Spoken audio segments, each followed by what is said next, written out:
LeBron James tinanggihan pala ang malaking perang offer sa kanya ng Clippers. What's up mga kahoops at magandang araw basketball fans. Grabe ang pasabog na naman ang bumungad sa NBA offseason ngayon. Totoo nga ba na tinanggihan ni LeBron James ang $20 million offer ng LA Clippers para lang lumipat sa Philly?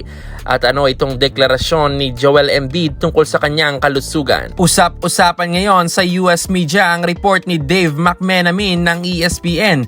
Bago raw pumirma si LeBron sa Philadelphia 76ers para sa 2-year, $8 million contract, gumawa muna ng bold move ang LA Clippers owner na si Steve Ballmer. Inalok nila si LeBron ng 1-year deal na lagpas $20 million. Ang advantage pa sana rito, pwede pa sana siyang manatili sa kanyang mansyon sa Brentwood, Los Angeles kasama ang pamilya niya. Pero ano ang ginawa ni LeBron? Tinanggihan niya ito. Mas pinili niya ang mas maliit na sahod sa Philly para makasama sina Joel Embiid at ang umuusbong na koponan ng 76ers. Dahil ang tanging goal na lang niya sa edad na 41 ay maghabol ng kanyang ikalimang kampyonato.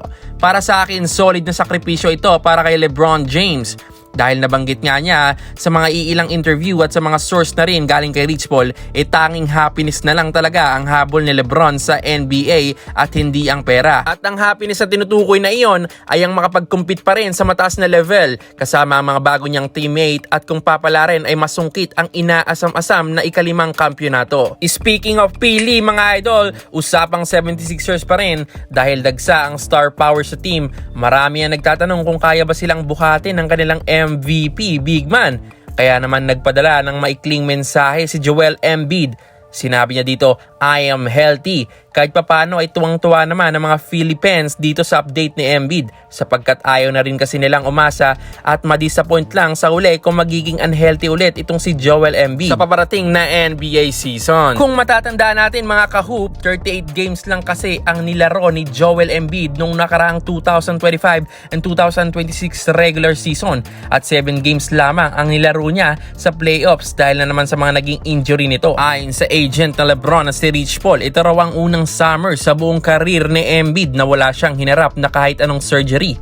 Dahil dito, bumanat din si Shaquille O'Neal. Sabi ni Shaq sa isang interview, Joel Embiid will dominate this year at hihigatan niya pa daw si Nikola Jokic. Grabe ang hype, mukhang mainit na talaga ang buong Eastern Conference. DeMar DeRozan to Washington Wizards. Nabanggit ni Shams Serenia na seryosong nakikipag-usap ang Washington Wizards para makuha ang free agent scorer na si DeMar DeRozan.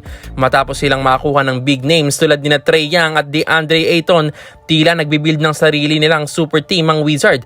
Sa update naman kay Kawhi Leonard mga idol, gumugulong pa rin ang kontrobersya sa LA Clippers kung saan iniimbestigahan sila ng liga dahil sa di umano'y under the table payments kay Kawhi Leonard para maiwasan ang salary cap. Dahil dito, ang pinlano sanang trade para ibalik si Kawhi sa Toronto Raptors ay tuluyang naka-on hold pa rin sa ngayon. Kayo mga kahoop, ano masasabi nyo sa mga aganapan regarding NBA ngayon?